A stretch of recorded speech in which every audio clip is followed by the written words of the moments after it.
Ms. Brophy, before we change gears, I want to pick up two pieces, little stray pieces that kind of fell off my page in the earlier session. First, you talked about the fact that you had rented a storage unit at Public Storage. Is that right? That's correct. I want to show you what's been marked as Defendant's Exhibit 380. It'll show up there on your, oh, that's not it.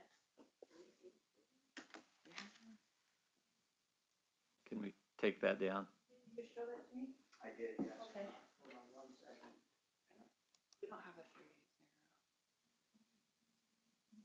380. You have the Let's on-point hold. records, don't you? I forwarded it to you. All right.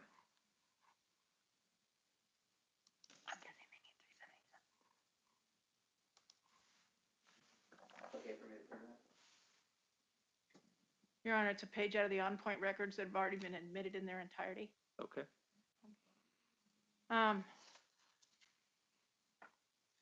First of all, that's an on-point account statement record, is that right? That's true. And was that on-point account a joint account that you had with Dan Brophy? Yes. And actually, Mr. Breton, that's the wrong one. So we'll come back to that, okay? Just pull that down, we'll come back in a minute. The other thing I wanted to talk to you about that was just a little stray thought that had not made its way into an earlier conversation that we were having. James Denny talked about the fact that he could see that Dan's, underneath all the brush and everything, Dan's garden was actually just a beautiful treasure. Is that right? That's right. And did the two of you believe, you talked about the fact that you were going to sell the house, Right. but did the two of you believe that if you could get that garden restored to something of its past glory, that it would increase the value of your home? Yes, we did. So the two of you decided to get the house ready to sell. And that decision started to kind of come to the fore in what year, do you think? Where we were truly starting to work on it, I would say was 2017. Okay. But we can tell from your Dearest Dan letter that at least you'd been teasing through the idea of subdivision maybe as early as what, 2015? Yes. Okay. So as it starts to become sort of this idea that now is gelling, what did you think you might do after you sold the house? Did you know? No. And we went through a lot of different plans. Okay, we've heard testimony from people who talked about that you were talking about going to Portugal. Yes. Was that one of your plans? I thought that would be fun.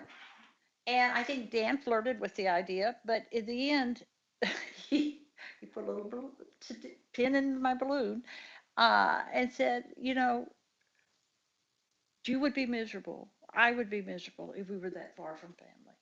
And I agreed with him. Okay. But did you and Dan like to travel together? We did. We thought we were at our best. Okay. Did Dan offer a compromise to maybe moving to Portugal? He did. He felt like what we should do is take a multitude of smaller trips rather than a big trip. And so that he could continue to garden and I could continue to do what I needed to do as well.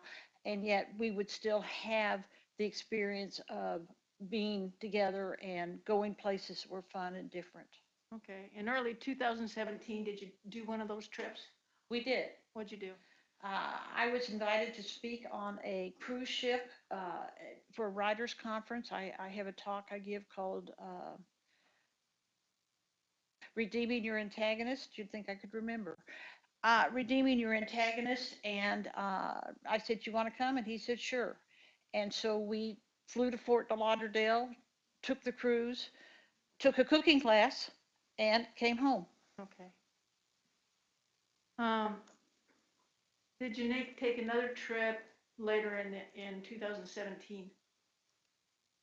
No, I think, well, to the beach, yes, but we didn't really regard that. We regarded that as, a good weekend.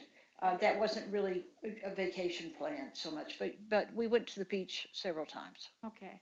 And then was there more of a planned trip that happened right at the beginning of 2018? There was. And what was that trip? Uh, Dan's favorite restaurant in the entire world, and we've traveled enough that I think it's a fair thing. At one point, used to be considered one of the top 5 restaurants in the world. It's just outside of Victoria, and it's on Vancouver Island, and it's called Sook Harbor House, and it is in the town of Sook Harbor. It is a B&B, and it is a restaurant, but they were one of the first in the nation who did sustainable and local. And so everything you eat there comes from Vancouver Island, which, as you know, is not big.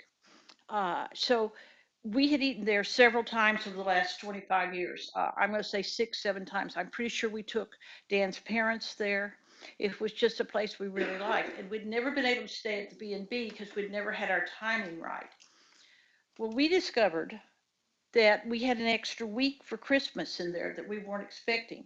And so we called Sook Harbor House and said, could we stay? And they said, well, we close for a month in, I think, the 5th or 6th of January. And so we scheduled 3 to 5 days, I can't remember, and stayed at the B&B, which has, by the way, become a small hotel since then, and ate at their restaurant every day. And it was a great trip, and the food was fabulous. But to get there, Whoa. sorry. Whoa. Now, if we're going to get there, that now we are in the rabbit hole. So Sorry. was there another trip that you took after that? We went to Monterey Aquarium again. We had been to Monterey a few years earlier when Dan had been asked to speak at a mushroom conference in Santa Cruz, and we'd driven down to Monterey. This time we stayed in Monterey, and Remember when that was? that was in March of 2018. Did you take another trip that year? No, but our next trip that we had planned was for the July break. Dan had a week off from school, and we were going to go to South Dakota to the Black Hills because I had never seen Mount Rushmore. And Dan grew up in that area of the country, and he wanted to show it to me. So I don't remember which witness it was, but one of them talked about you being at that stage in your planning where you were just kind of throwing a dart at a map and had maybe new ideas each day about what you might do next. I think that's pretty accurate for what was happening. Did there come a time in 2018 where you started to coalesce or gel around a particular idea? We did.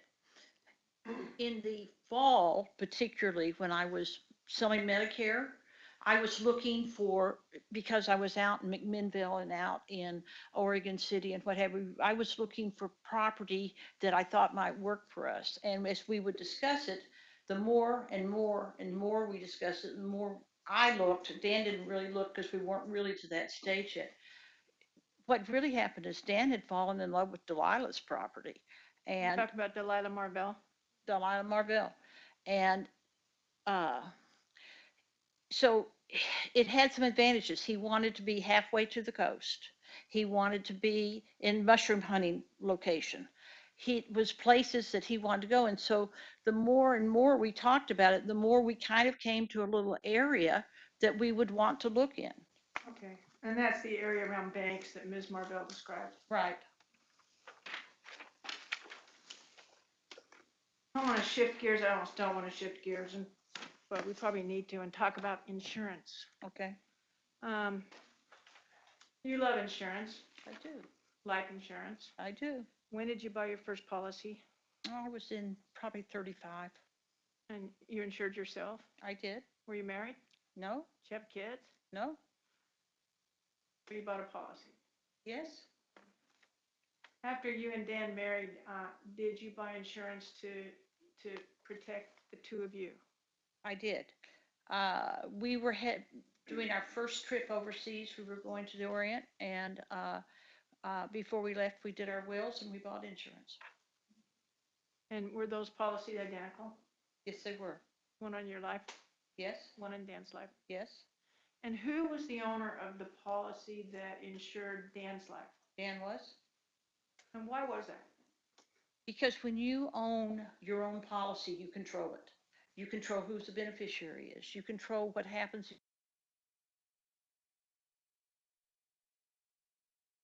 Just change the beneficiary and he could have kept the policy. It would have been his policy. That was a policy that belonged to him. Yes, And the policies that insured your life belong to you? yes.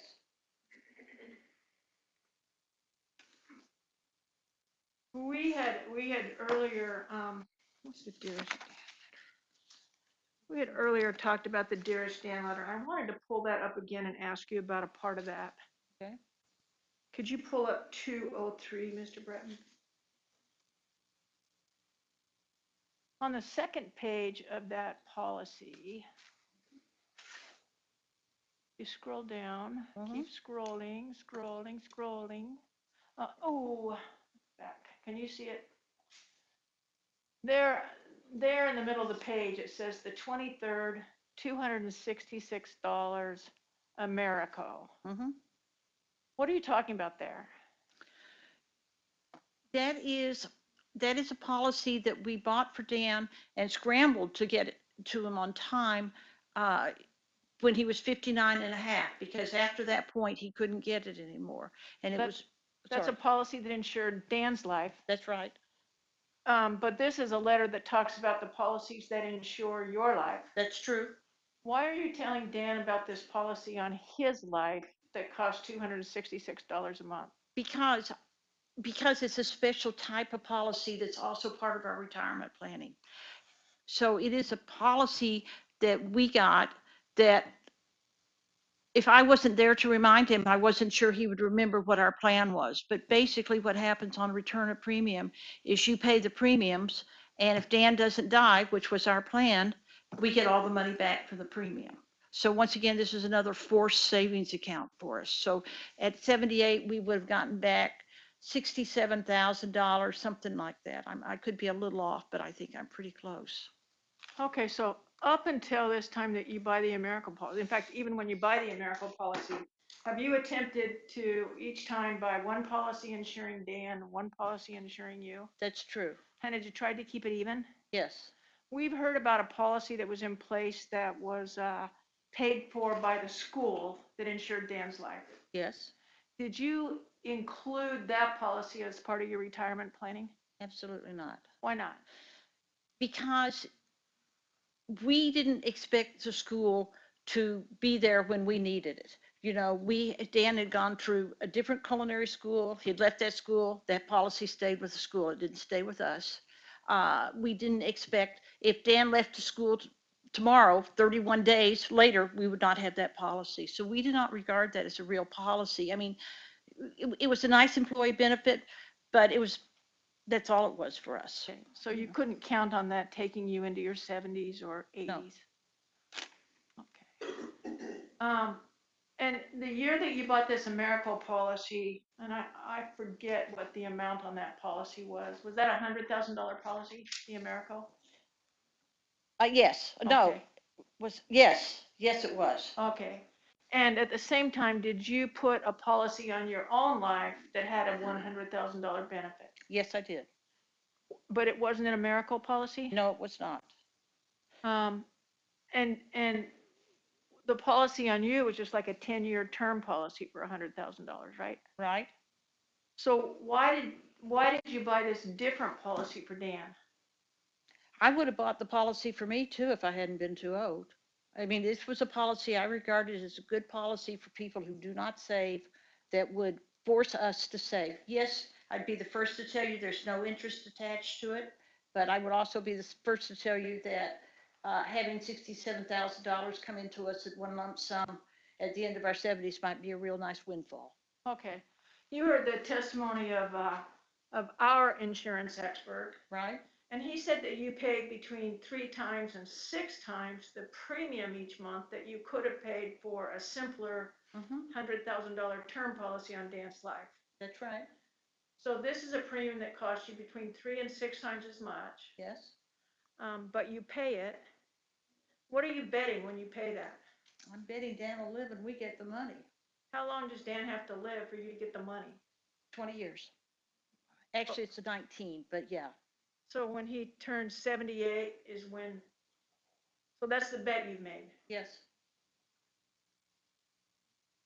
Now, we already talked about another policy that you took out that did create an inequality in this. right, And that policy was the one that, the policy that you took out in November of 2016 when you needed a commission right, to cover some cash flow issues that you were having mm-hmm, and you needed the money quick. mm-hmm, And that was in November of 2016. mm-hmm,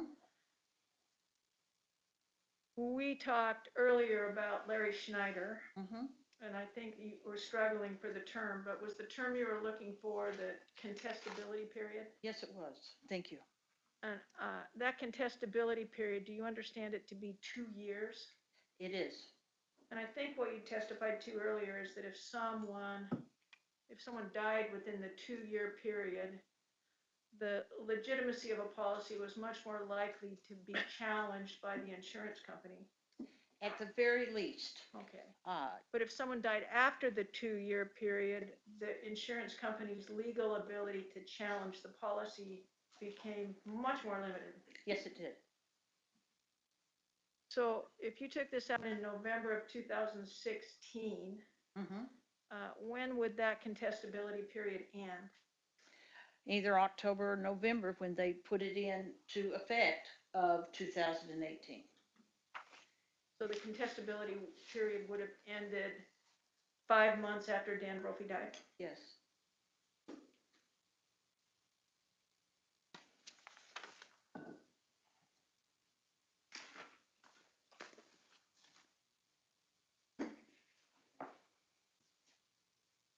And you testified previously about the pressures that you were feeling and how you're sometimes resorting to Band-Aids and later resorting to more long-term solutions to the financial pressures you were feeling were real. Is that right? They were. You came up with some solutions, some Yes. short-term, some long-term.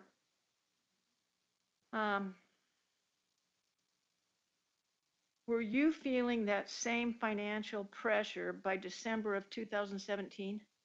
No, no. In fact, by December of 2017, I could see that what we'd put the plan, what had been an idea plan was actually going to work. You know, it wasn't just a plan in the air. It was a plan that was going to work. I could see our credit cards were being paid off. I could see I'd had a hell of a good Medicare season and that I could continue that and that would provide an income for our retirement. I could see that our bills were paid. We had money in the bank and we had money coming in, which would be the shortfall money that we didn't have in October. Uh,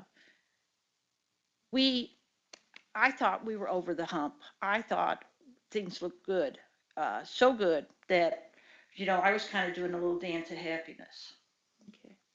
Did you ever, after December of 2017, did you ever feel that same financial pinch that you'd experienced before September of 2017? No, There's been some made of the fact that part of the pinch was alleviated by this loan that you took. that's true. But were you using that loan just to kind of keep your head above water, or was that loan going to be used for something else? No, that loan was to get us back in the black with the house payments. And that loan was to get the house ready to sell.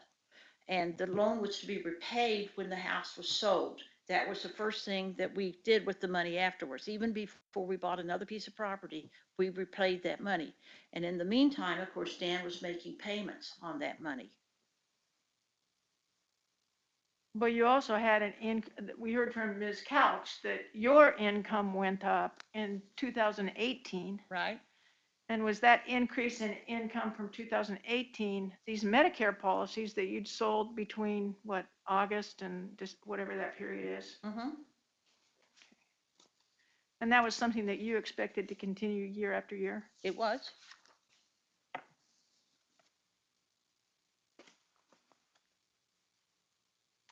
You're a romance writer. Yes, I am. What kind of stuff do you write? Romantic suspense. And we've heard from some of the other writers about writing devices or things that writers use to write their books. What kind of writing devices have you used in the past, or if you bought? Bought or traded. Uh, for a while, I loaned some money to one of my employees, and then what I held in, as their collateral was a pair of night vision goggles. I thought I got the better deal on that, real frankly, but he did come up with the money and I had to give them back. Did those night vision goggles make it into, or whatever we call them, night vision? Oh, yeah. Did they make it into one of your books? Oh, yeah. And I learned a lot about night vision goggles. What other kinds of things have you either purchased? Well, we had expensive handcuffs. We had real handcuffs. We had fur-lined handcuffs. In fact, we had a couple of sets of those. We had, what else? Oh, we took a trip to Montana because I wanted to see some property that I thought would be a good location to set a story in that I never wrote. We, what else have I bought? Oh, man. What about binoculars? Oh yeah. We have a really nice set of binoculars, which started out as a writing tool, and as I moved on, they became a tool we held on to. Okay. Did you spend a lot of money on your writing? Yes, I did. Did that bother Dan? Not at all. Dan, Dan spend a little extra money on his cooking? He did. Did Dan have some really, really nice copper cookware? So nice that when they were filming Grimm's TV show here, they called us and asked us if they could rent it from us. And we said, yes, you know. And was that something that Dan just wanted? He just wanted it. He just wanted it. He wanted it, but we made a concession on how we bought it. How'd you buy it? Our birthdays are 9 days apart. And so every year for our birthdays, rather than buying each other a gift, we bought a copper pot. Is that you built that collection of Dan's favorite cookware over a period of time? Yes. Can you describe just generally your writing process, your creative process? I can. A lot of people plot more than I do. But what I do is I sit down and I like to have the story start to formulate. I like to know who all the characters are. I like to know what's known as GMC, goals, motivation, and conflict are. I like to work that through in my mind long before I put a pencil to a paper, or in my case, fingers to a keyboard. So I frequently have a large part of my story written in my mind before I ever sit down. And that means you spend a lot of time staring off into space. You spend a lot of time giving automatic answers to people who are thinking, you're not listening to a word I'm saying. You just kind of sit there and work it through. Your Medicare practice you talked about driving all these different places. Right. Did that bother you? Oh, not at all. Why not? Because it was meditative for me to drive, because most of the time I'm thinking about my plot. Almost inevitably, I have a notebook on the car open with a pen where I'm writing along and driving along and jotting things down.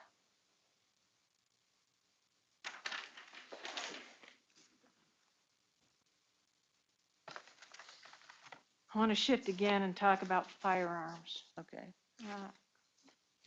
In 2017, did the seed of a new story come to you? It did. And how did that come to be? I read an article about a guy in California who bought a gun online, put it together, and killed his family. And I am amazed by this. I'm amazed that you're able to do this. But I'm sitting there thinking, what if it was a woman who was afraid? What if it was a woman who bought the gun online or bought gun pieces online and put them together to protect herself? And so once I'd kind of flipped the story in my mind, I started building it. Now, the cool thing about the article, and there was other articles that followed it, was that it had links in it. And the links took me to various sites that showed me what was available.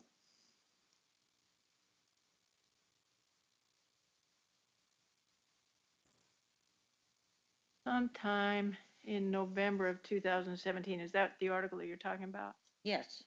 And the links that you're talking about, do you remember what they were to?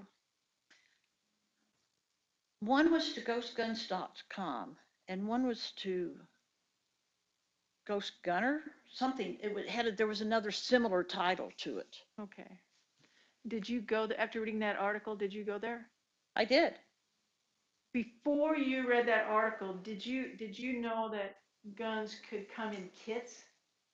No. So as you're thinking about this story in the beginning, how did you imagine it would come together?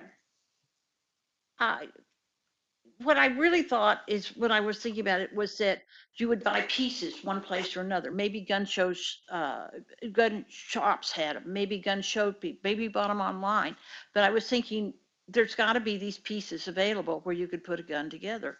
And then, lo and behold, there are kits. You don't have to go and shop everywhere. You Okay. just, So sorry. was that a challenge in the beginning, trying to figure out, well, let me back up. The story that you had, Right. how did the gun parts fit into the story arc? Well, that gets to be really important. The way I was going to write the story was each month a piece would come to her in the mail, and so that would be the beginning. And as the gun built, so did the story arc. And so did her character arc. And what did you learn from putting a gun together? And how did it compare to your life? How does that solve some of your problems as you're working through them? So it was piece by piece, chapter by chapter? That's how.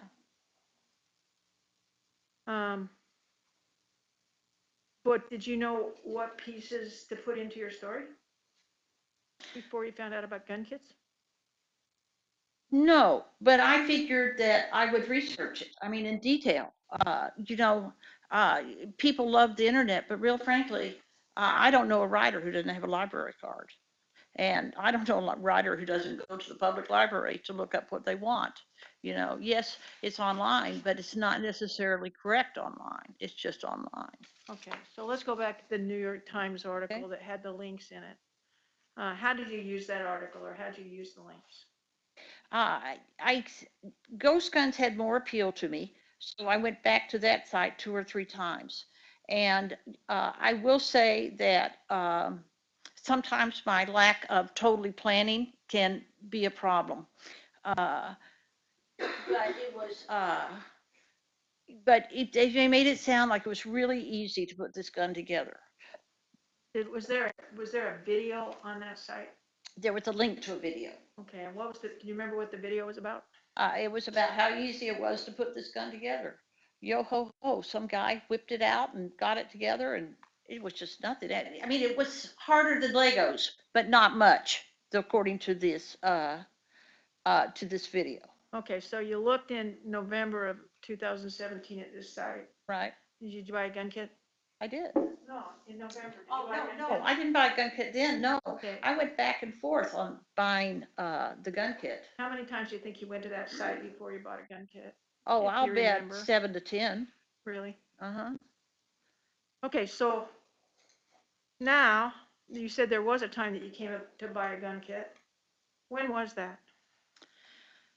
December the 24th.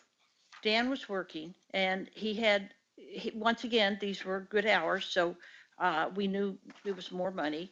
He had texted me he was on his way home, and I had been looking at this site, and real frankly, everything in our life was going well. Christmas was bought and paid for, it wasn't charged, and it was wrapped, and we were ready to go. I was drinking wine, which probably one might construe to be a mistake. Dan had texted me on his way home, and when he walked in the door, I said, "Guess what I'm buying?" And I gave him a glass of wine because guess what I'm buying? That kind of thing always helps. And he just laughed and said, "Go for it." And That's where we ended up. So you bought the gun kit I did, as a gift to yourself? as a gift to myself.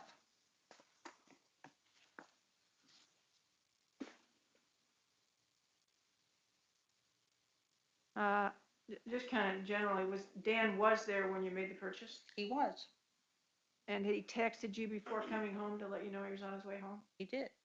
And do you know how long it takes to get from On Point to, I'm sorry, I'm looking at my notes.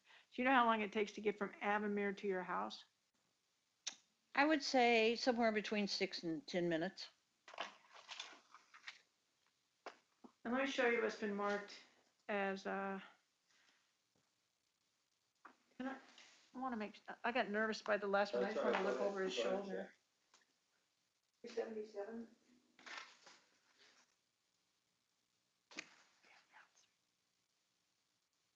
I want to show you what's been marked as Defendant's Exhibit 377. It's an On Point bank record. Mm-hmm. And again, this is that joint account that you have with your husband.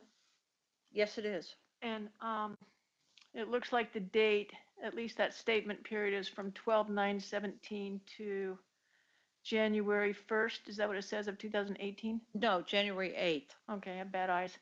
I wonder if you can scroll down, Mr. Breton, to a purchase that was made on December 24th.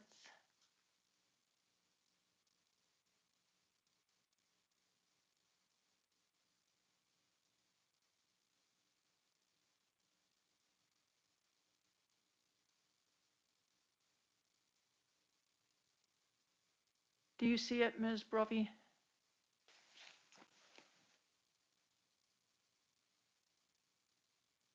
You can see better than I can. Well, I'm looking. Apparently, I went to KFC. Can we scroll down just a little bit further, Mr. Breton? Maybe it shows up a little later. Maybe. Oh, here it is. On December 26th, it shows up, ghostgunscott.com. Okay. So again, that was a purchase you made with your own credit card, Mm-hmm, or with a debit card, it looks like, mm-hmm, out of that joint account? mm-hmm. Okay. I would move to admit, does this have a number, Ms. Weinmiller? 377. Okay, I would move to admit Defendant's Exhibit 377. I think the On Point records are in as a whole, but this is a sort of a standalone. No objection. All right, 377 will be admitted. And just so I'm clear, is that 8 pages then? Ooh, is it?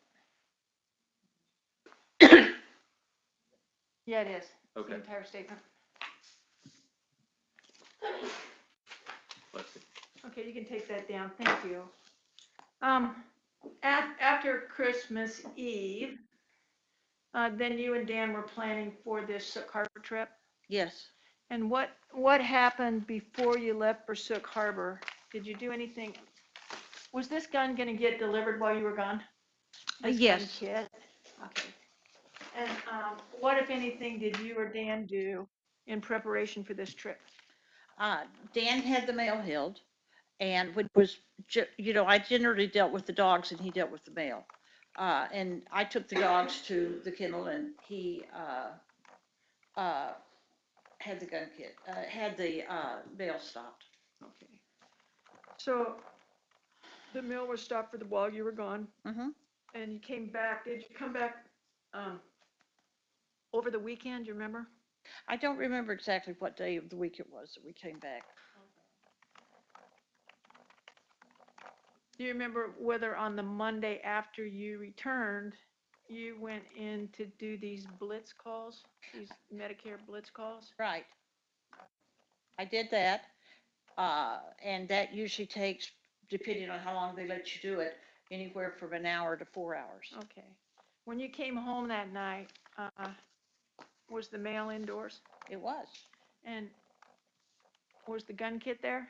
Well, a box was there. Okay. And so I waited for Dan to come home, and we opened it, and he probably did not see the joy in it that I did, but I thought it was great to open it and see it.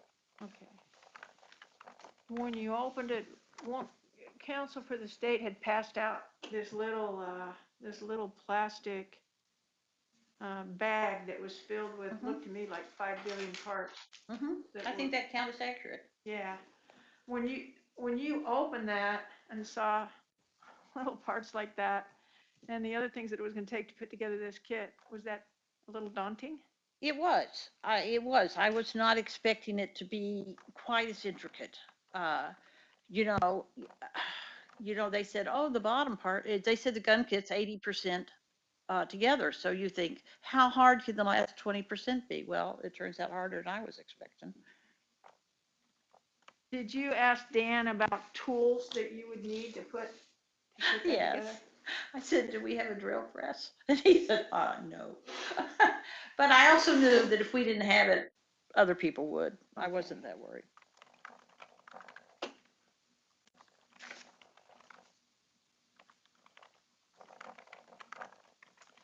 Did you talk to any of your writer friends about this story of the woman who puts together a gun from parts? Oh, yeah. Who did you talk to? I talked to Darla Darla who? Lukenbaugh, and Sue was in the car, but I'm not sure how much Sue was paying attention and how much she was dozing. But we were debating the gun kit, and I would not say she used the word sucker, but it could have come up. She really thought this was not a particularly good idea. Okay, and did you talk to any other writers about this purchase? Oh, yeah. I talked to Jessie Smith, who actually knows a fair amount about guns. And I think her feeling was, this is going to be a lot tougher than you think it is. And I'm thinking, oh, great. But you did talk to writer friends about this storyline. I did. And did you tell each of these people that you talked to about the storyline that you'd actually purchased a gun kit? Yes.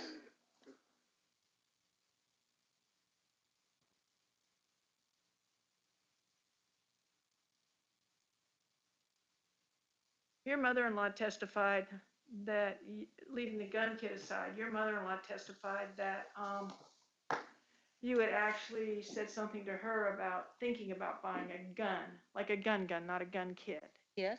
And just so that I'm clear, this gun kit, is that separate in your mind from the gun? Yes. Why? Well, because the gun is a gun and it's for protection. The gun kit is a toy and it's for riding. Okay. So do you remember having a conversation with Karen Brophy about thinking about buying a gun kit? I do. And do you remember about when that would have happened? If you don't, that's okay. I'm just I asking. really don't. I really don't. I think the topic came up more than once, but not, I mean, it wasn't a constant topic. It was a fleeting topic. Tanya Medlin has testified that sometime around Christmas of 2017, that she had a conversation with Dan and also had a conversation with you about buying guns, not gun kits. Right. You weren't there for the conversation she had with Dan, No. but do you recall the conversation that she described having with you? Yes. And Dan and I discussed, did we want to do this? Okay.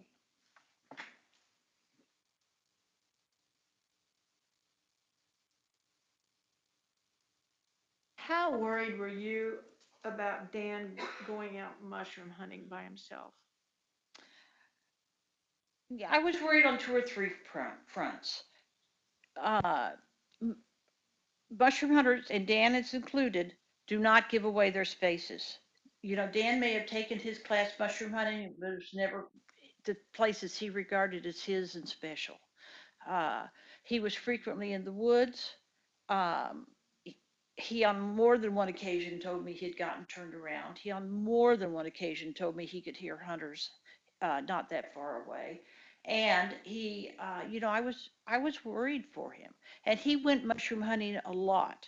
He had places where he would call and say, I'm going halfway to the coast, and I knew where he was going.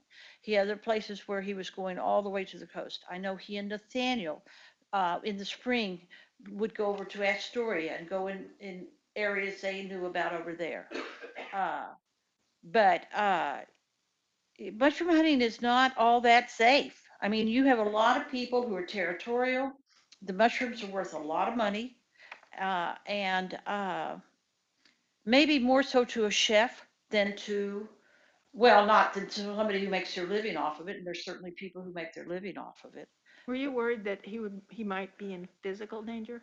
Yes, yes, from other people who were mushroom hunting, from being accidentally shot from a hunter who was too close or something, yes. When you and Dan would talk about buying a gun, was one of the reasons because you wanted him to carry a gun when he went mushroom hunting? Yes. What did he think of that idea? I think he was quietly neutral on that until the gun came. And then he suddenly found he had a voice on it and he wasn't going to take it with him.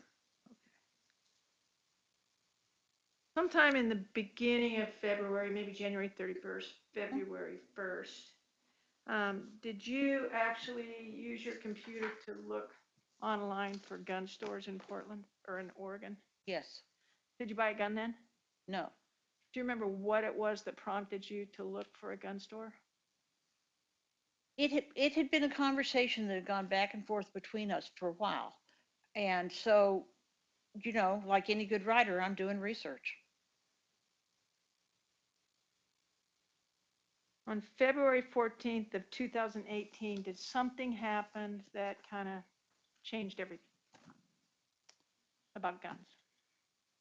February 14th was the Florida shooting, and it was a shooting in a school, and it seemed not worse than other shootings, but kind of worse in some ways. It got a lot of publicity that on top of the other shootings that had been in the area at the time. I mean, there was the Las Vegas shooting. There were, we were just killing too damn many kids, and yeah. So, And I reached the point where I said, Dan, it's time. And he said, okay. did you then do some research online? I did. Did you research how much a Glock would cost? Yes, Did you research gun safety classes? I did. Did you research the Portland Expo Gun Show? I did. And why the Portland Expo Gun Show? Well, everybody told me that it's cheaper. Go to a gun show, they'll negotiate, buy a gun there. And it was interesting when I got there that there were so many different prices for the same gun, depending on which booth you were at. Before you went to the gun show, Yes? had you got kind of a ballpark idea of what you expected to pay? Yes. Did you take out, how are you going to pay for that gun? Dan gave me $400 in cash, and I took $400 out of our joint account.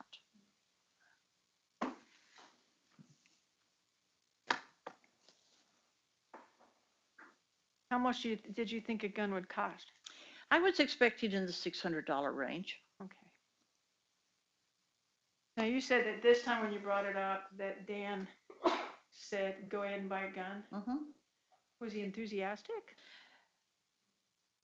No, I would not say enthusiastic, but I think he believed that if this makes you feel better, if this makes you feel safer, then this is what we need to do. So, the gun show wasn't on February 14th. Do you remember when it was? It was a Saturday that followed. Okay. So if the Saturday that followed was February 17th, does that make sense? Mm-hmm. I don't know, maybe the 18th. Somewhere in there, yeah. Okay. And you went to the gun show. I did. Describe what you did at the gun show.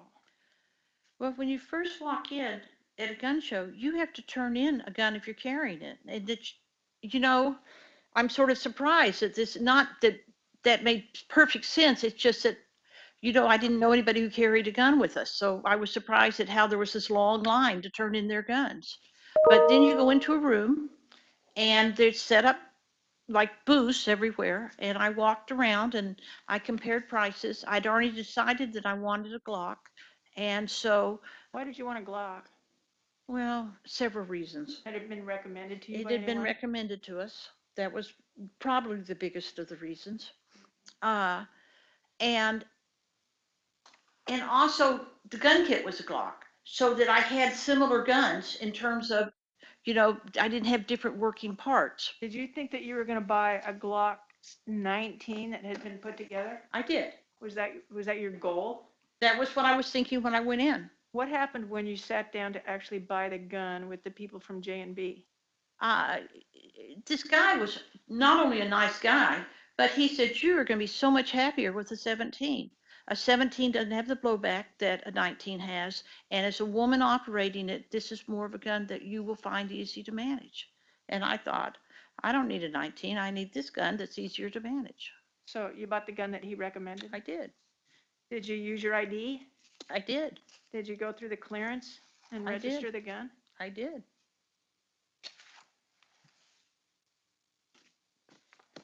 When you brought the gun home, did Dan look at it? He did. Tell me about that event. Well, you know, sometimes you think that if you do this, this will solve your problems, that you will relax, that you will stop worrying things to death. And it turns out that you look at the gun and you think, well, that doesn't help. You know, Dan looked at it and said, you know, I'm not carrying it mushroom hunting. And I said, okay. And then he said, maybe we ought to look at selling it if neither one of us are enthused, if it didn't do what we wanted to do. And I said, okay. And I said, or I could take it apart and then I could put the other one together. And Dan said, no, we've seen you in action before. No, no, no, no, no. Do not take it apart. And I said, okay, which made sense. It really did. Let me ask, were you afraid that if you took the whole gun apart Right. and then put it back together that, I'd kill myself in the process firing it, and when it fired backwards, yes. or that you'd create a dangerous gun? Is that what you thought? Okay. So you brought it home. Dan is not enthused. Mm-hmm. He's told you he's not going to carry it mushroom hunting. Mm-hmm. He's thinking maybe you should sell it. Mm-hmm. You raised the idea of maybe taking it apart. Mm-hmm. He says no. Mm-hmm. What did you do then? I bought another piece of gun. I bought a slide. And I think I bought the slide almost immediately afterwards because I thought, okay, at this point I'm obsessed with these gun parts. You know, I'm kind of amazed at how obsessed I am. And part of it cuts that down to the writing. But I bought it and I thought, well, you know, I can take this bare piece apart, and if it doesn't work, it doesn't work, and it's not a big deal. But that's how I bought a slide. Was that within a couple of days of when you were on your way to a writer's retreat? Yes, it was. And was that the retreat that was held at Rockaway Beach? Could have been. Yes, that sounds right. Were you home when the slide was delivered? No. Let me ask you this. Let's go back to the gun show. Okay. If you decided to buy a slide at the gun show, could you have just bought one with cash? Yes. Like the extra money that you brought? Mm-hmm. Could you have just gone up to any one of those booths and negotiated a good price on a slide? Mm-hmm. And would they have asked for your ID? I don't think so. Would you have had to register it like you did the gun? I don't think so. So you could have just paid over your cash, left the gun show with a slide, Mm-hmm. and you wouldn't have had to leave your name behind. Mm-hmm. You wouldn't have had to leave a credit card receipt behind. Mhm. You would have had to leave your home address behind. Mm-hmm. But this slide that you bought on the internet, Mm-hmm. did you have to give a credit card? Yes. Did you have Well, I to use PayPal. use PayPal? Mm-hmm. And the PayPal's linked back to your credit Bank card. account. Is your PayPal account in your name? Yes, it is. Okay. Again, I just want to make sure we have the right, I want to show you what's been marked in just a minute as Defendant's Exhibit 379.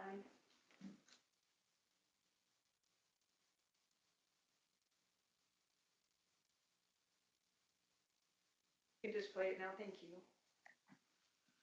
Show up on your TV. Oh, okay. Mm-hmm. Again, this is your joint on-point account, is that right? That's right. And can we scroll down somewhere, maybe closer to February 17th, 18th? I don't know where it'll show up. Tell us when you see it, Ms. Brophy. Okay.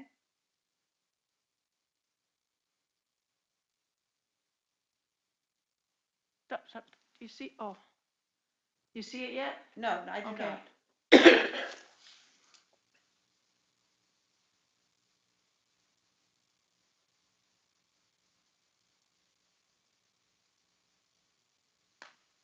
Is that it, that PayPal transfer on, On 2/26, and how much was that?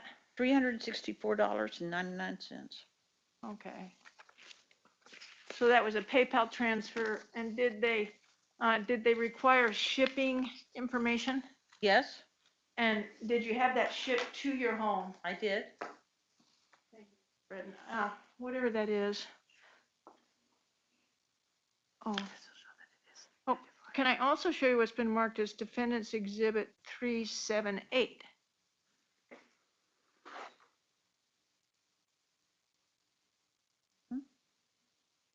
And does that look like the transaction receipt for the slide? It does.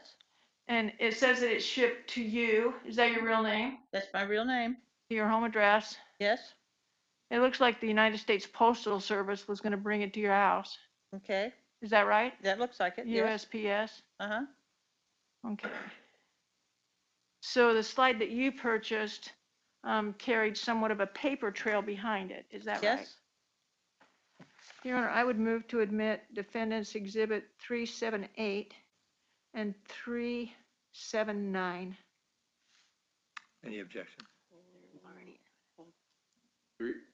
No objection, this already exists in the state's exhibit.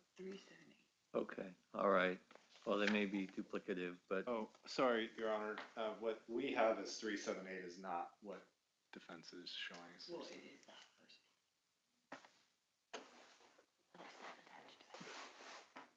What are you saying? Are you only intending to this one page? No, I think, I just had her look at one page, but I think it's, how many pages are in the document, Mr. Breton? Pardon me? 20?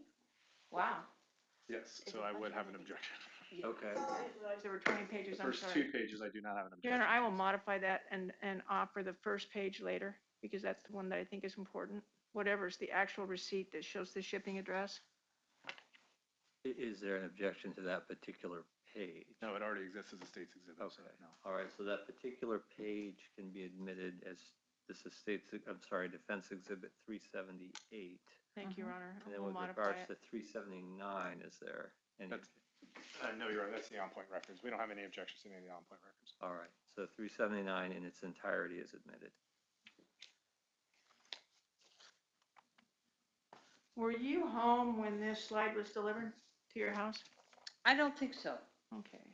And you listened to the testimony of one of these cell site location experts, and I don't remember which one. Mhm. But Dan was home. Mm-hmm. And do you, I think what they said was that you were in McMinnville at the time of delivery. I think that's absolutely true. And what would you have been doing in McMinnville, do you know? It's Medicare. Or seeing, if it wasn't because this was in February, it was probably seeing a Medicare client.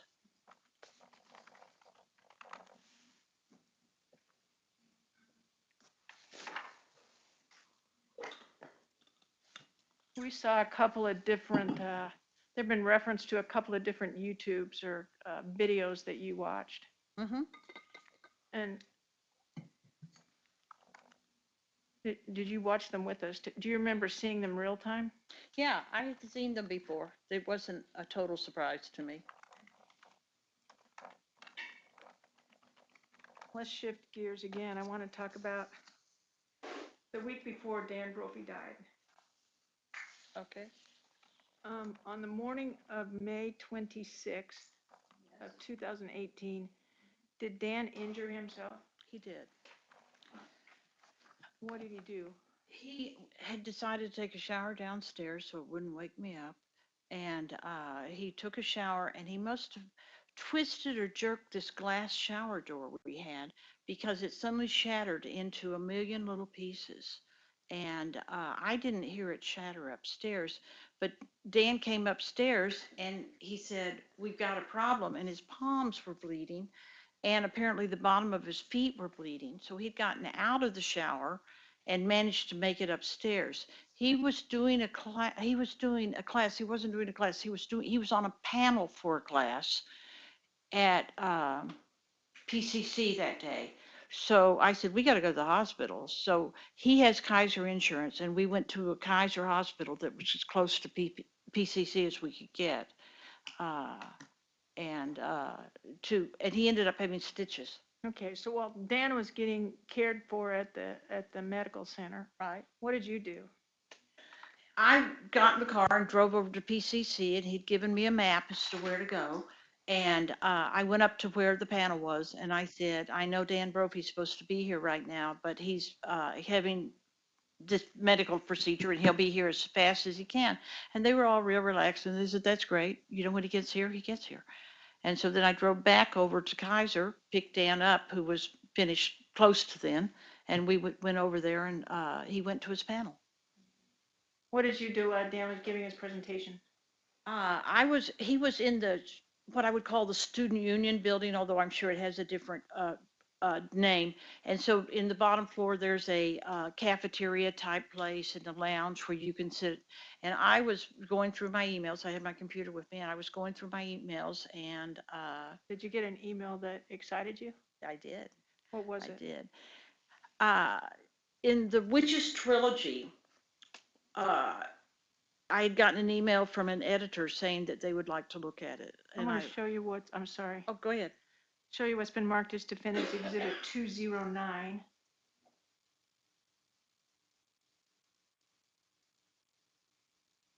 Is that the email that you opened up? That is, and I misspoke. I said it was from an editor, it was from an agent. And I think I misspoke because I said it was the 26th and not the 25th. Oh, okay. Um, Yes.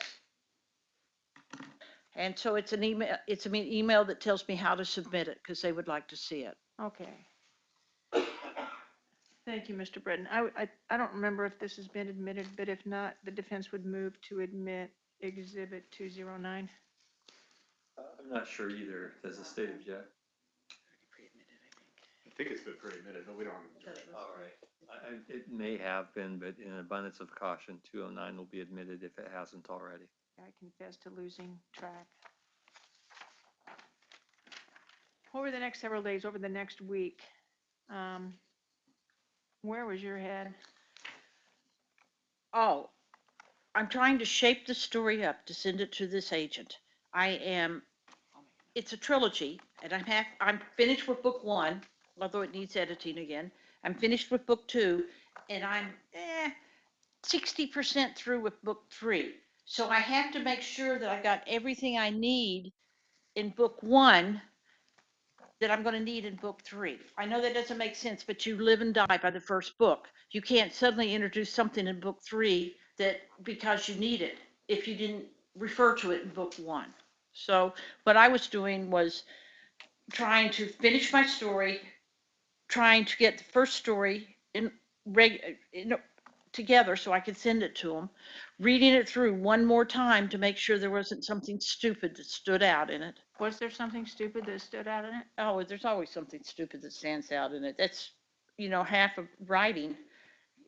You realize that after you've looked at this story 25 times, you misspelled the title, It's just one of those things that happens. Was there a plot hole in, I think it was the third Witches book? There was a huge plot hole, and it had to do with bending time and bending light. I'm sorry, bending light. And I was frantically trying to figure out how to bend light in a tunnel and get my plot moving along. And there was several plot holes with it, but I was working on it night and day. Okay. I would say 97% of my time was spent on these characters. When you say working on it night and day, were you working on it on your computer, working on it in your head, working on it in a combo of those? All those above. I'm jotting notes places. I'm doing everything I can do to put this story together. Were you completely immersed in that story? Completely. On June 1st, the day before Dan died, Mm-hmm. Do you remember what you did?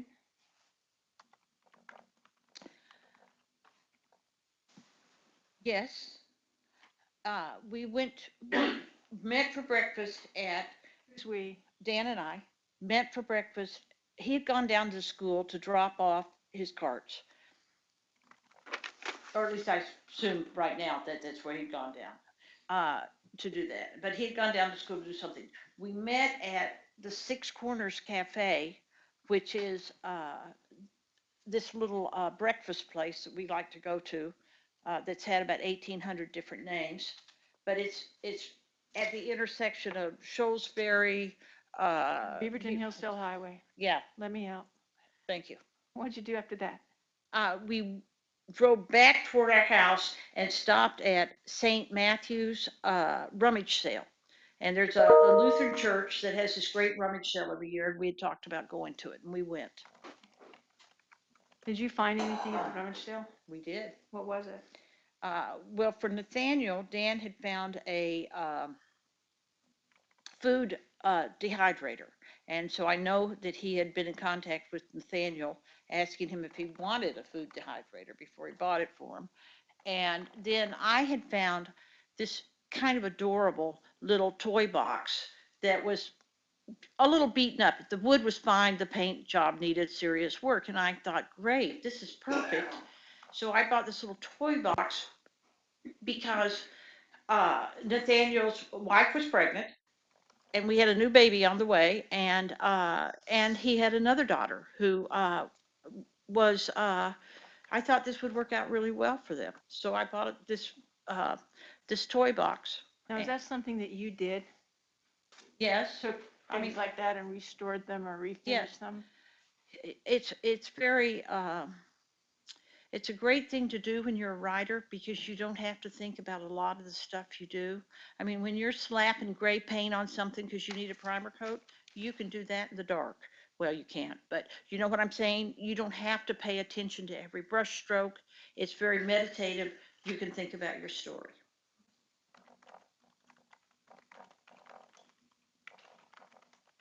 So when you got home, did you actually do that, start to I begin did. that chest? I did. And were you still pretty immersed in your story? Yes. What were you thinking about when you went to sleep that night, or did you go to sleep? Well, it was another night where I wasn't sleeping well, and part of that I blame on age, but part of it I blame because I am trying to get this story solved so I can move on, so I can get it sent off. Because if it's got I don't want to be the slow one on the end of somebody who says, we'll publish your story for you. I want to be the one who's there and ready. So that was what I was doing, was, working through how to bend light.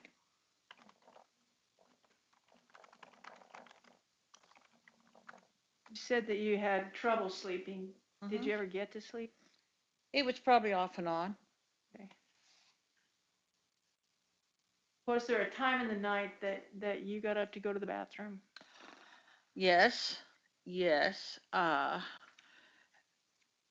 yes, but I think what you're referring to was I came to bed much later than Dan because I was working downstairs on some of this, and there was water on the floor, and I realized we had a leak under the sink, and I pulled up the wet towels and threw them in the sink and what have you.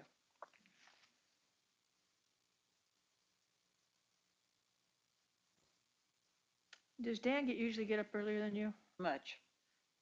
And do you, I mean, does he get up the same time every day, or would you get? I would say within a 30-minute time frame, he gets up the same time every day. Okay, Even on days he doesn't have class, he still gets up early. okay. June 2nd, though, he had class, He had class. and June 2nd, he had not just class, but a special class, live fire, is that right? Yes, yes.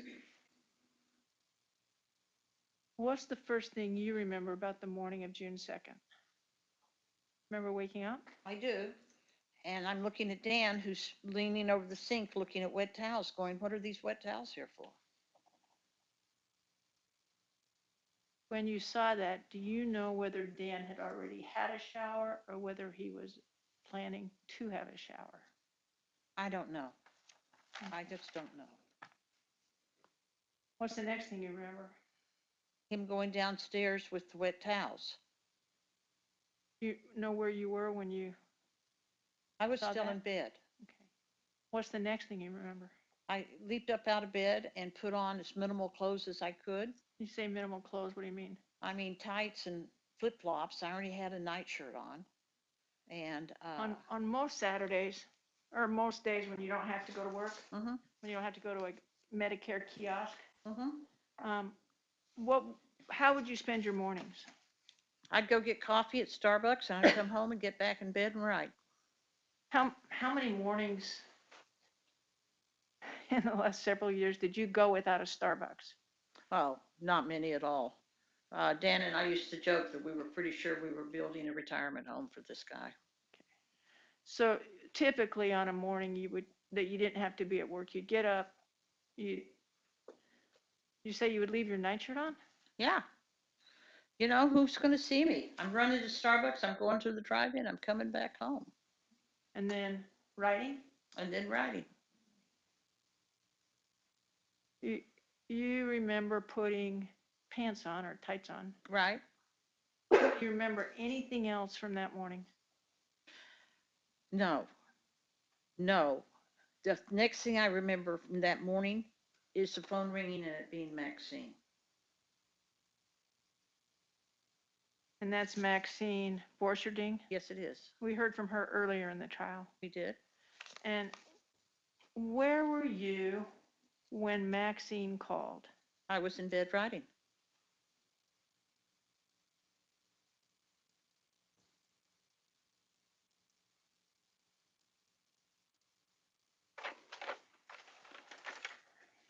What did Maxine have to say? She said, "Do you know what's going on at the school?" And I said, "No, what?"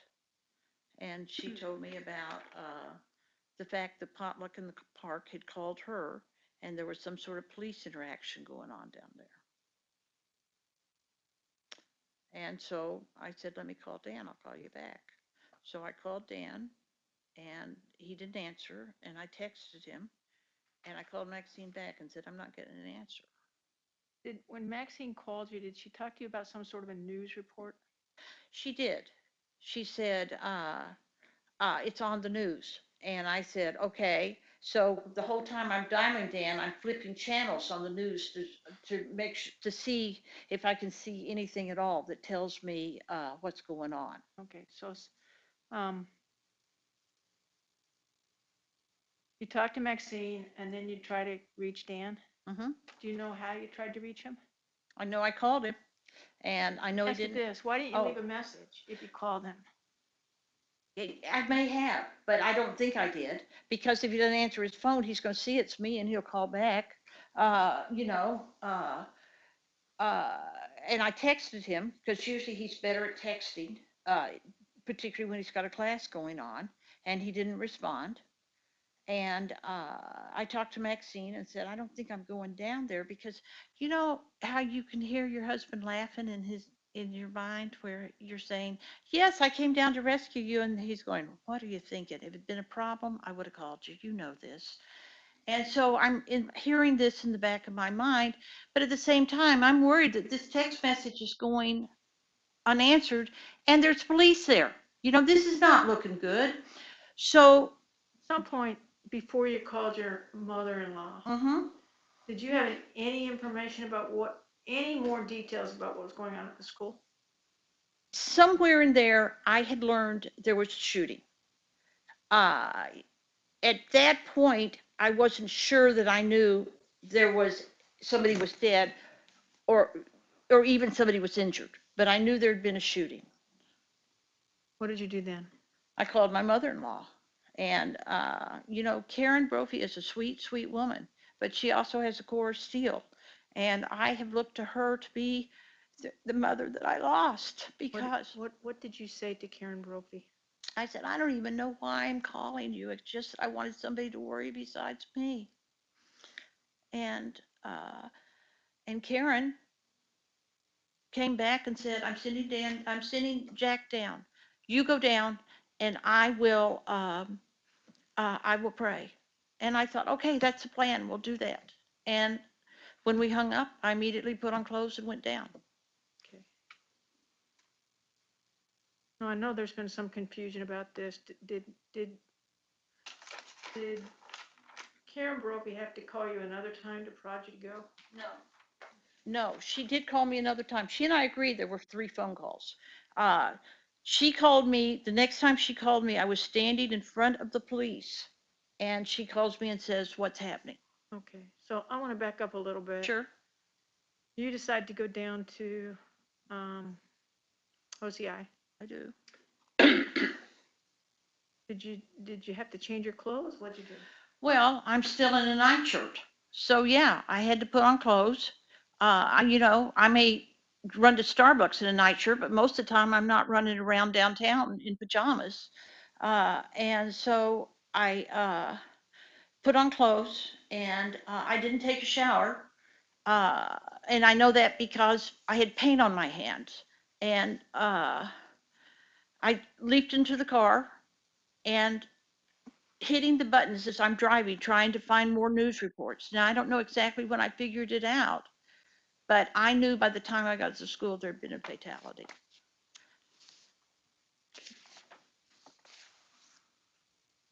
Describe, just kind of help the jury understand what you're feeling, what's going on in your head as you're driving to OCI. I'm feeling, that feeling in your throat where you can't swallow and you think you want to throw up and you aren't throwing up. And I realized that my hands hurt and I looked down and I realized my hands hurt because I'm white knuckling the steering wheel with one hand as I'm pushing the buttons with the other. And I'm feeling really mixed. If I get down there and it's nothing, Dan is going to laugh. But that's the worst that can happen.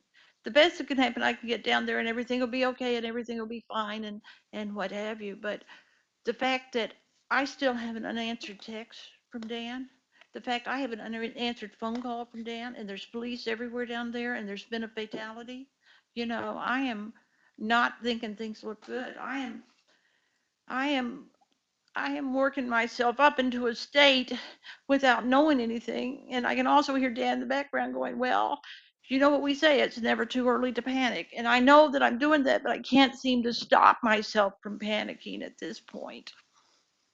When you got to OCI, what did you do? I kind of found a place to park. I kind of invented my own little parking spot. And on Jefferson, at the corner, there's yellow police tape all the way across. So when you get down to Jefferson, you absolutely have to turn on, what street am I on? 17th. You absolutely have to turn on 17th because the police aren't letting you through. And there's a cop car right in the middle of the yellow tape. And I walked over to the cop car and I said, I'm Nancy Brophy. And he didn't even ask what I want. He said, I want you to wait over there. And I said, okay. And I went over to where he pointed. And he said, somebody will be out to see you. What And could so you see from where you were waiting? I could see lots of people. There was lots of people milling around. But the most important people I could see milling around were the people Dan worked with. Woody Bailey, Brian Wilkie. All these people are standing around and nobody. Can you find Dan? No. And he would have been with those guys. These guys were his friends. And I know he would have been there and he wasn't there. And that worried me a lot. Just a minute. Hold on.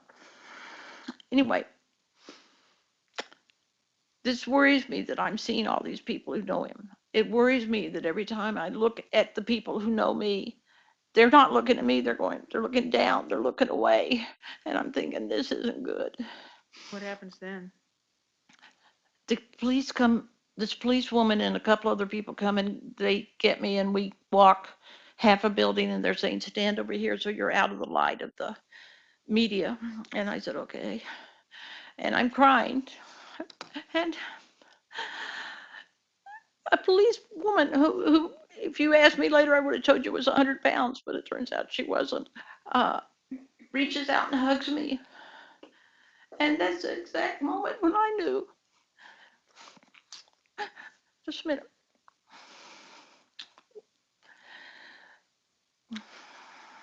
When I knew Dan was dead. And I knew it because I don't know how often you've been hugged by the police, but I don't get hugged by the police all that often. And so this is not a good sign. And she's hugging me and I'm crying. And apparently, according to the tips woman, wailing, um, which didn't really horribly surprise me when she said that. And then two detectives walk over and said, we'd like to talk to you, and led me to the van. We're not even 5 feet from the van when Karen Brophy calls me again. What do you say to Karen? She said, what do you know? And I said, it's Dan. And Karen starts to wail, and I want to wail, but I'm dealing with the police who are standing right in front of me, and I have to tap everything down and said, I'll talk to you later when I'm talking to the police now. And she said, okay. So we hung up the phone. It was a very short call. And so Did you go into the van, the we police van? we got into the van. Who's inside the van besides you? Well, the van has a table in the back, and so I've slid around to where I'm kind of at the very back. Detective Posey sits next to me, and Detective Merrill sits across from me, and that's who's in the van. You know, What's going on in your head while you're sitting there? I'm trying to pull myself together because, these guys want to talk to me, and they're the police, and I'm okay with that, but everything in my mind is screaming, Dan is dead. And I'm really having to struggle to get that out of the way so I can answer questions semi-intelligently when they ask me, you know. And that's, I mean, once I went through menopause, my hands were never cold. And what I can remember is my hands were ice cold. And my heart was thumping, thumping, thumping, thumping, thumping. And I'm probably sniveling just like I am now. And all I really, really, really wanted was for them to tell me it was a mistake. You're wrong. This is wrong. Yes, he's hurt, but he's not hurt bad. He's certainly not dead. Did you try your best to answer their questions? I tried. I tried. Uh, I tried to pull it together enough that I could sound like I knew what I was doing. But most of the questions that they were asking, I wasn't thinking about the questions. I was thinking about what is his routine? Okay, here's his routine. This is what he would do. I'm sure this morning was the same, except, Whose morning do you think they wanted to know about that day? When you're talking to Detectives Posey and Merrill, whose morning did you think they were focused on? Yours or Dan's? oh, Dan's. I don't think they gave a rip about what I was doing. Is that what you were trying to help them to understand? What Dan Yes. was probably doing? Yes, so that maybe some weird little thing had happened and they would spot it right away and say, aha, you know. They asked you whether whether Dan owned guns and whether he might have brought a gun to school. Do you remember that? I do. I What, do. what did you think? Did you get a sense of why they wanted to know that? Or did they tell you why they wanted to know that? Why they wanted to know if Dan brought a gun to school? Well, I assumed, and perhaps this is just assuming, when we're talking about a shooting, there are guns involved, Okay. you know. So when they asked you about Dan's gun ownership, or Hmm. did you think they were asking you about a gun kit? No, Did you think they were asking you about gun parts? no. What did you think they were asking about? I thought they were asking about the Glock I thought was sitting on our closet shelf that hadn't been messed with much since we bought it. I don't want to get too far into your politics, but is it fair to say that they are somewhat left of center? I think that would be fair, yes. Okay. And for many years, would you have told people that you are anti-gun? I would have. My first husband was a police officer, and he had a gun collection. And we negotiated when we were married that he, in fact, would not have the gun collection in the house. Yeah, I felt that strongly. Do you have good friends and family members who are adamantly anti-gun? I do.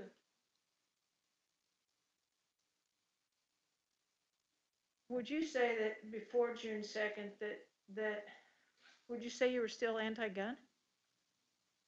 No, I would say my thinking had shifted on that over the last 2 years.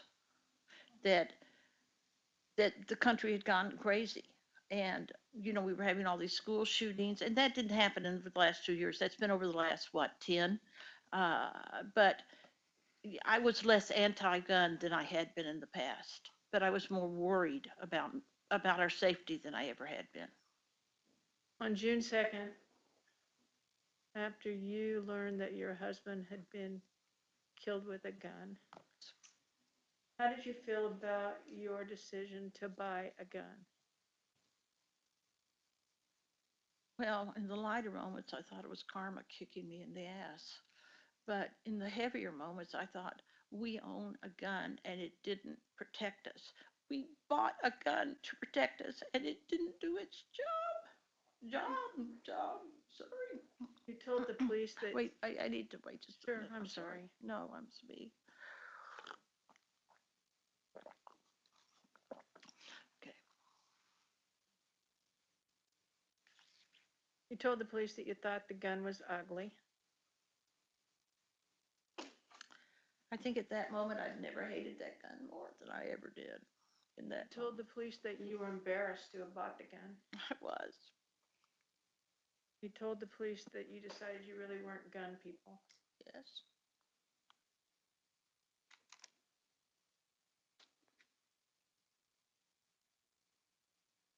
Were you embarrassed at that point by gun ownership? Yes, I was. I was embarrassed that we had a gun and it was at home and Dan was dead. And I think embarrassed is only one of the emotions I was feeling at that moment. After you talked with the detectives, did they ask you to speak with a young woman? They did. And did she testify in this case? I don't remember. She did. And at the end of that conversation, did she give you a little booklet? Yes. I'm going to show you what's been marked as Defendant's Exhibit 237.1. It'll show up on your screen there.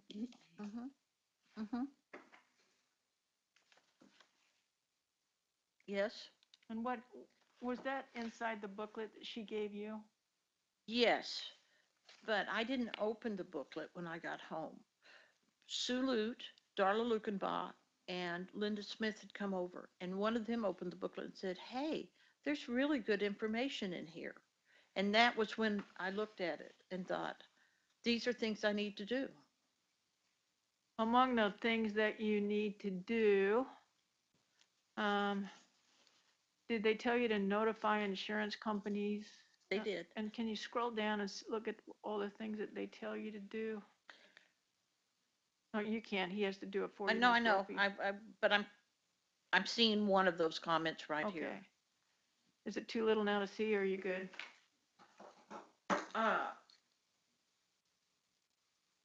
Okay, so it says notify insurance companies, including automobile insurance, of immediate cancellation and request any refund. Carefully check all life and casualty insurance and death benefits, including Social Security, credit union, trade union, fraternal, military, etc. And there's some place in here, or maybe it was in another sheet, but that it says, get your insurance policies together, get your will together. Okay. Sometime in the next couple of days, did you try to find the will? Yes. Did you Yes. find it? I had, yeah, where I thought it wasn't. Karen Brophy came over several times in those periods, and at one point or another, she and my niece Rachel, they said, "What do you think you need to do?" And I said, "I need to find the wills." And we went through my upstairs bedroom was an attic, and so it's long, but it has these cute little cubby holes off of it that are storage for stuff that, in our case, we stored Christmas ornaments in that and other things along those lines. But we went through everything in there because there was also boxes we hadn't unpacked from the fire we'd had 10 years ago. And I said, I haven't seen this will in a while. And so we're going through these boxes trying to see if I'd tucked the wills in there. Did you begin to pull together all the life insurance policies? Life insurance policies were easier for me to pull together because I had a file cabinet that had life insurance in it. So it wasn't that hard for me to pull them together. Based on your experience, what was your sense of how quickly a life insurance company would pay a death claim in the case of murder? I'd never had a client who had been murdered. I had no idea. But when I talked to the insurance agents, the insurance companies, because you call them and you say, I need to set up a claim, and they ask you questions, I immediately began to realize it was going to be, this was not going to be a quick payout by any wild stretch of the imagination. That, they said, well, send us this, this, and this. And so I'm taking notes and saying, okay. But part of it was stuff that, I didn't have even yet, uh, you know, Did one of the insurance companies tell you that you should call the police to get a letter of exoneration? they did. That was Forrester's. Before you made that call, did, did, did you talk to your sister? I did. Is your sister a lawyer? Yes, she is. And when you told her that's what the insurance company had told you to do, what was her reaction? It was strictly humor. She said, yeah, that'll be happening. The kind of sarcasm that runs in our family anyway, where they were saying, you know, and Holly and her law partner had dealt with a lot, because they're probate lawyers, had dealt with a lot of these things. And I relied very heavily on her in those days as I was quizzing her on what I needed to do and what have you. We've heard the call that you made to Detective Posey Yes, a couple, and I don't remember now exactly when the call was made, but it was soon after Dan's murder, is it that right? was.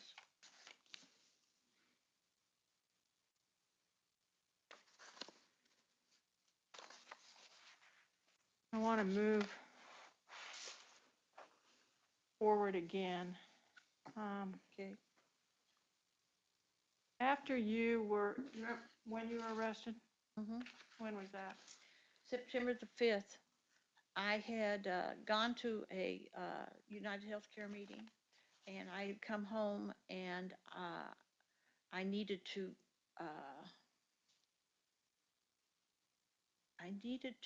fax. I was having, what was it? I was having a printer problem at that point, and I needed to fax something to someone, and so I'd driven to Office Depot and faxed it and come home. And you were greeted by police? I pulled in my driveway, and a car I didn't know pulled in right behind me. Pretty soon you're standing in the middle of your lawn in handcuffs? Pretty soon, that's exactly how that happened. At some point, soon after you were arrested, the police described to you the evidence that they had, or at least some of the evidence that they had. Yeah, I sat in a holding cell for, I'm going to say, well, I got arrested 2 o'clock. I'm going to say it was between 6 and 8 o'clock. They finally. I want to just ask you some specific questions. Okay. Though. Did you learn that the police had video, or were you told that the police had video of you driving in Beaverton? Yes. Did that surprise you? No, I could believe that. Okay. Did they tell you that they had video of you near the murder scene? Yes.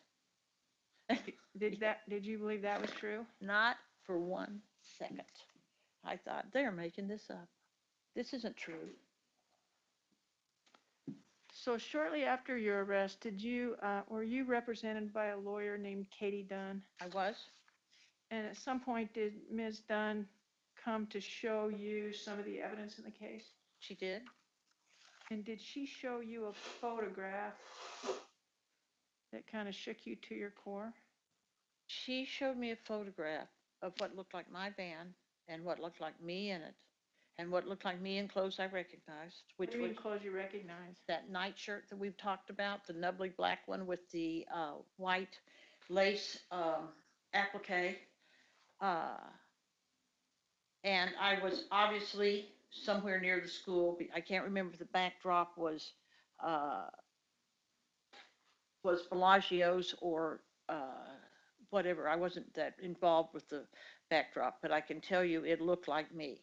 I can tell you that I was, oh man, I was frightened to death. You know, I was, if I'm, you know what they say? They say old age isn't for sissies. So what happens is I turn 65 as I'm starting to lose my eyesight. Then I'm starting to lose my hearing.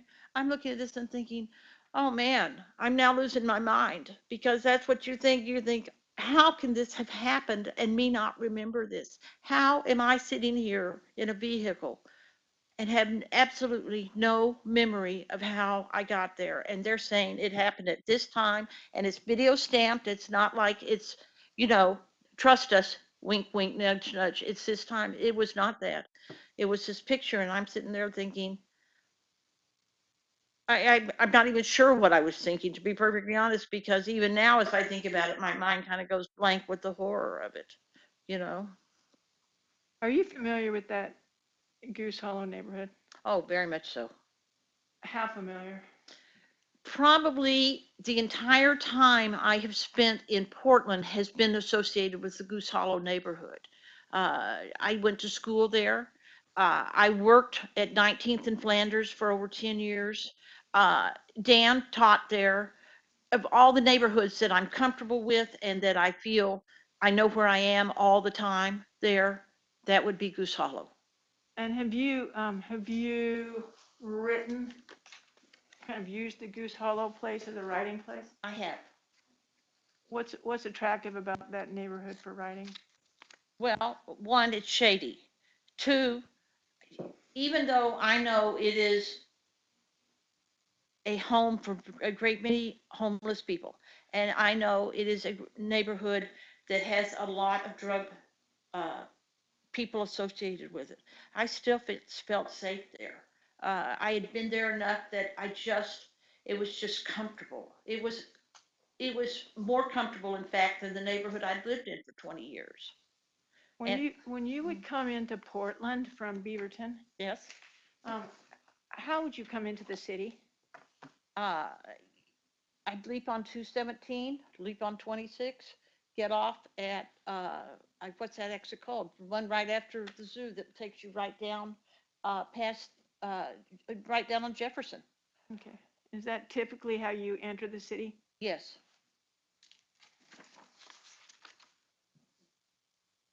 Later, after Ms. Dunn had shown you this photograph, Yes. uh, did you watch videotape surveillance of the footage taken near OCI? Yes. Did any of that video spark any memory of what you might have been doing on June 2nd? Yes. Uh, uh, on, so I am seeing myself sitting at this park writing. Uh, and the reason why this sticks out is it was a parking lot and it was empty, but there was a white van there. And there was some guy who kept walking back and forth, walking back and forth, walking back and forth. And I think he was working on the van, but it was just enough to throw me out of where I was that I moved. I said, no, I can't pay attention to him and think about what I need to think about. And so I moved the car. So in this memory, Yes. is it a real memory? I mean, this is a real memory, right? Yes. Um, What are you doing when you're in the car? I have a pad of paper, I'm jotting things down, and,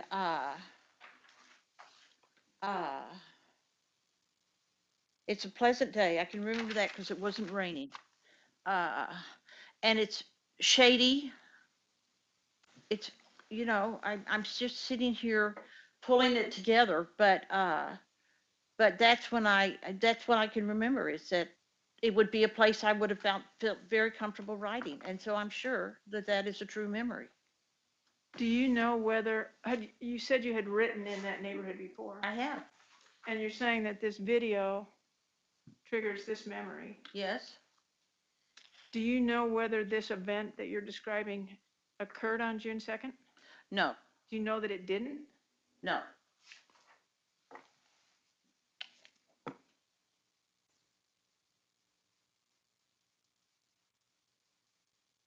There was testimony from your cousin yes, about coming to visit you in August mm-hmm, and having you get lost while driving home from the airport, yes, and lost again when you were driving to the forestry center.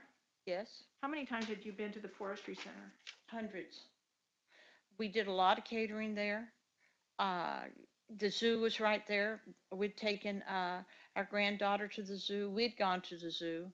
Uh, the mushroom show is held at the forestry center every year. I've been there hundreds and hundreds of times. Were those 2 times that she described the only times that you got lost? Oh no, I spent a lot of that whole summer pulling up my GPS and trying to figure out where I was and where I was going. You know, Can you just describe, Your Honor, are you about to, you're looking at the clock? I am, but I think you've got time for a question and an answer, so let's Okay. go ahead. Can you describe generally, just describe for the jury, the days, weeks, and months after June 2nd? What's going on in you? okay. Dan dies, and I'm walking around in a fog, and I have people who are coming to see me all the time and are really working hard on taking care of me. Making sure that I'm eating right, making sure that I'm taken care of.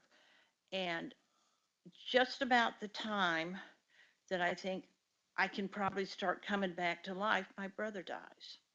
And so it's like another body blow.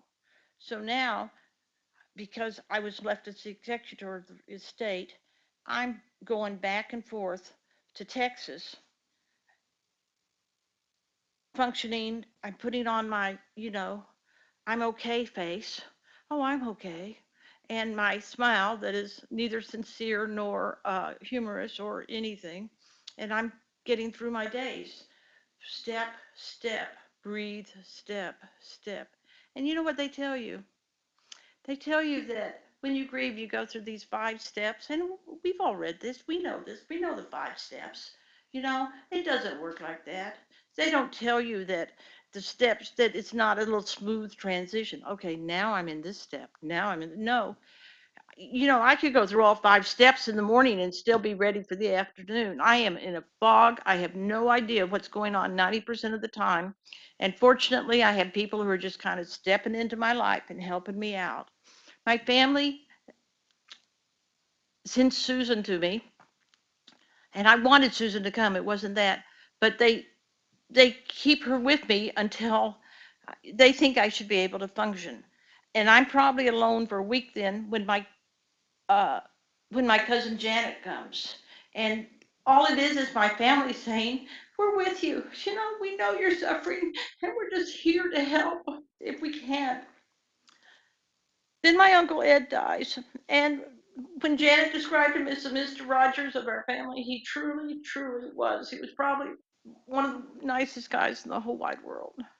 And then I get arrested, and that's my summer. And I'm thinking, nowhere in there have I had time to grieve for any of the losses, much less Dan's.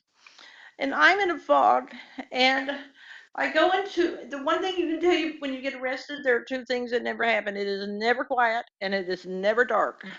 And it's been 4 years since Dan died, and I know one thing. I know I still haven't grieved appropriately for him. I know. I know in 4 years I should be in a different place than I am. And I think a lot of that is because of that summer and how it happened. All right, let's go ahead and take our break now. We'll come back at about 3:36, 3:30, I'm sorry, 3:32. Okay, we'll go off record and we'll move forward. All right?